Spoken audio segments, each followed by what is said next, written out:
Je vais me présenter, donc je suis Monsieur Etienne, gérant du camping des Trois Lacs à Belmont-Tramonnais. Alors le camping des Trois Lacs, ça représente à peu près 1 millier de clients touristes qui viennent chaque année. Ça représente aussi 18 000 nuitées, puisque c'est comme ça que dans l'hôtellerie on parle, et une taxe de séjour qui tourne autour de 3 000 à 3 500 € par an. Ces présentations étant faites, maintenant qu'on se connaît mieux, on va parler de nous, non pas de l'entreprise, et je vais vous faire un témoignage qui va avoir beaucoup de redites, puisque vous allez voir des choses, vous allez réentendre des choses qui ont été prononcées par les personnes qui m'ont précédé. Déjà, première affirmation, moi, totalement apolitique. Deuxième affirmation, moi, la politique vient après l'entreprise. Donc, je travaille sur un territoire et ce que je propose et ce que j'attends, c'est qu'on dépasse la simple organisation traditionnelle. Le préfet, il a un travail rationnel à faire. 2 départements, 2 entités différentes. Et bien on va faire, voilà, Isère, Savoie, on va faire une proposition qui est claire, qui est nette. Je vais donner des heures à mes équipes, ils vont travailler sur quelque chose de simple, évident, 2 semaines c'est plié. D'ailleurs c'est sur Excel, je ne sais pas, sur Word, ils ont déjà le dossier prêt, il n'y a plus qu'à signer. Le problème, c'est que vous savez ce que je vais faire après là. Juste quand j'ai fini cette réunion, je vais récupérer mon fils qui s'entraîne, parce qu'il fait du handball, il s'entraîne à Saint-Genis en ce moment. Et demain après-midi, comme ça vous saurez toute ma vie, demain après-midi, j'irai le voir jouer. Mais j'irai pas à Saint-Genis, parce qu'il joue à Aoste. Puisque les matchs se font à Aoste, les entraînements à Saint-Genis. Ce simple exemple dit que, c'est pas si simple, c'est pas Isère-Savoie. Derrière ces barrières administratives, il y a de la chair, il y a de la vie, il y a des hommes, il y a des enfants, il y a nous. Il y a même les politiques. Mais ils sont à notre service. Ils sont à service de mes gamins, de vos gamins. Et aussi des entreprises. N'est-ce pas? Parce que comme François l'a dit, il a créé des emplois. On peut se dire, bon, il a réussi, il a des emplois. Il l'a dit aussi, il a fédéré des associations, ils attissent à des entreprises qui travaillent avec, on ne va pas parler de ces carcasses, ça fait un peu trop publicitaire, mais chaque jour, au quotidien, il essaie d'aider des gens qui sont à la recherche d'emploi pour remettre des gens en activité. Moi, j'ai une entreprise de tourisme, de camping, donc je travaille avec des touristes. Lorsque j'ai un problème à résoudre, lorsque j'ai un fournisseur à trouver, qu'est-ce que je fais? Je me tourne tout de suite pour voir si j'ai des ressources en interne, c'est-à-dire sur mon territoire. Et bien je peux appeler, alors peut-être que je vais donner des noms entre nous, mais par exemple pour couper mes arbres, j'appelle quelqu'un de mon bassin. Ben, j'appelle Florent Perrault qui est à Aoste. À Romagneux, enfin à Romagneux. À Romagneux, tiens, si on commence là. À Romagneux. Tellement que le bassin est pour moi confondu. Je dirais pas au Savoie, au Isère, non, ça n'existe pas encore. D'accord? Autre image pour donner ce que c'est un bassin de vie, parce que vous l'avez entendu plusieurs fois, mais il faut insister là-dessus. Qu'est-ce qu'un bassin de vie? Un bassin de vie, c'est simple à déterminer. Je donnais l'exemple récemment, il suffit de vous mettre... allez, on est en France, il y a toujours un clocher. Vous vous mettez sur le clocher de Belmont-Tramonnais. Vous faites à 360 degrés. Vous voyez la barrière d'Aiguebelette. Vous voyez la petite montée là, vers Pressin. Ensuite, vous regardez, vous voyez, oh, les jambons d'Aoste. Et puis vous venez à droite, il y a les méandres du Rhône. Donc, rien qu'en se mettant là-dessus, sur la place de Belmont-Tramonnais, j'en parle parce que j'y travaille, on fait cette vision panoramique, on a le bassin. On fait la même chose, on va à Domessin, vous mettez à la place du village, à côté de la mairie, je sais pas, j'ai vu le maire, je partais. Alors vous faites ça, vous voyez la même chose. Et c'est humain, on descend toujours vers la vallée.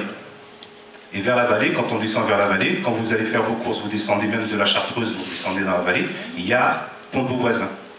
Mais de là-haut, on voit Pont de Beauvoisin, avec le biais qui le transforme, qui le traverse, mais c'est Pont de Beauvoisin.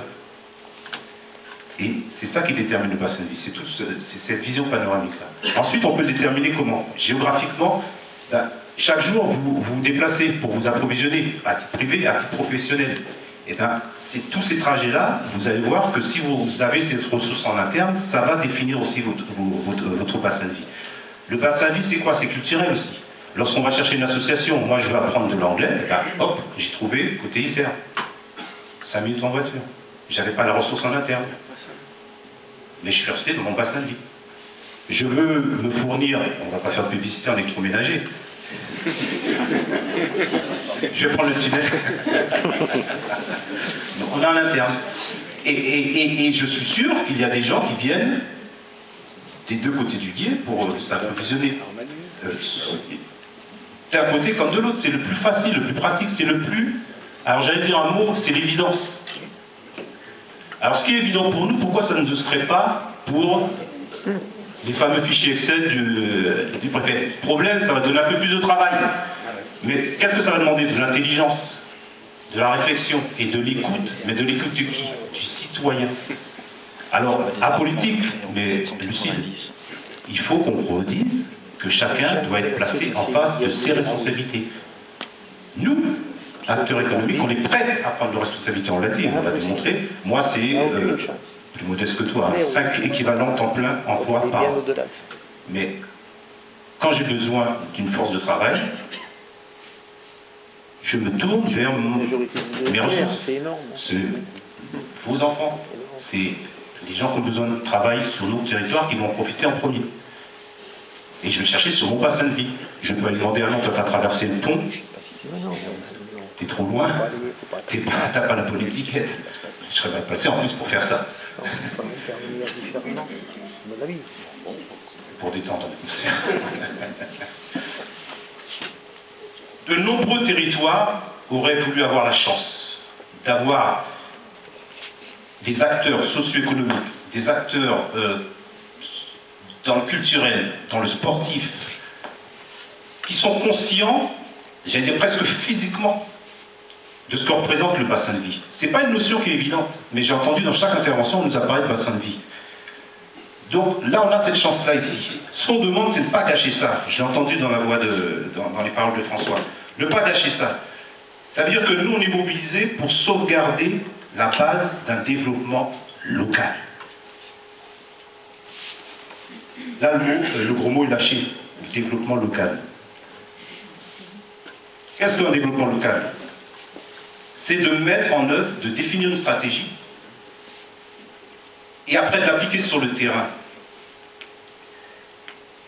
Mais autant on va définir tout de suite les choses, autant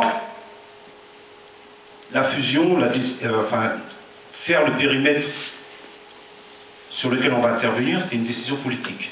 C'est là qu'on doit leur mettre la pression. Après, je suis désolé, on peut faire tous les plans d'action, toutes les stratégies qu'on veut dans les bureaux feutrés.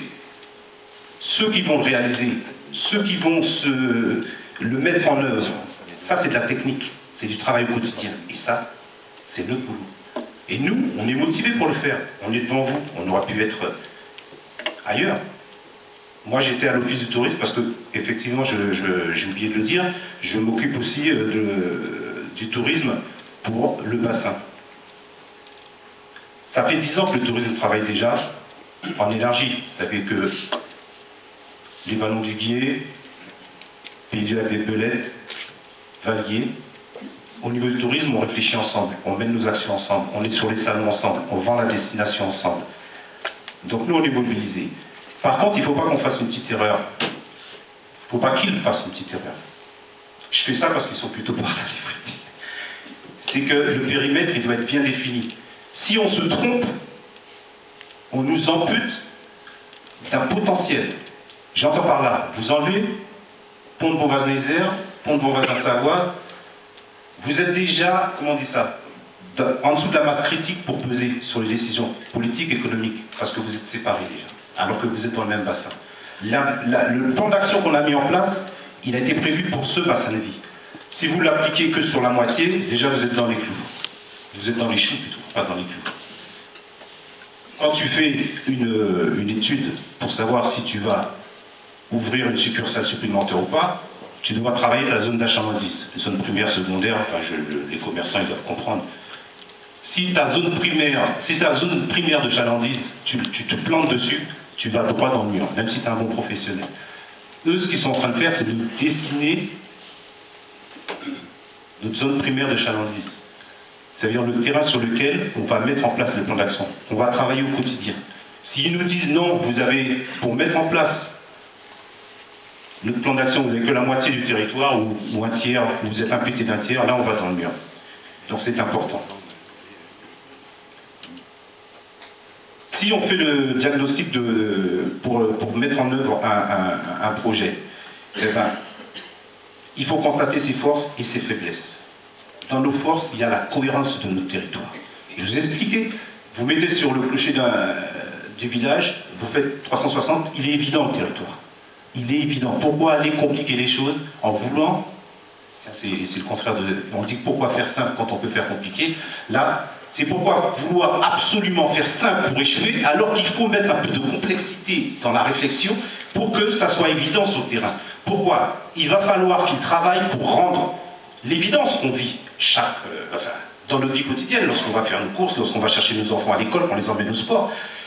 Cette simplicité-là, il faut le traduire et il faut qu'il y ait de la réflexion, de l'intelligence humaine. Donc il faut que le préfet dise à ses équipes, travailler sur la complexité pour nous rendre les choses évidentes.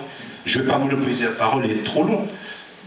Simplement, je vais finir par dire que si la fusion elle est politique, ça c'est leur problème. La réussite du territoire, c'est la mise en œuvre technique, et je le redis, c'est nous tous les jours qui allons le faire.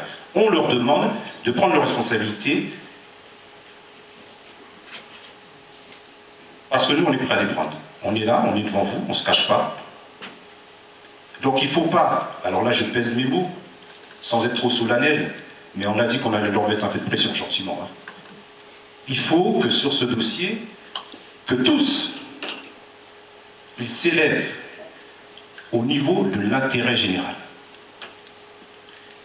Donc il faut opter pour un choix cohérent. Il faut que le choix qui sort, ça veut dire ceux qui sont pour, continuer à parler et convaincre.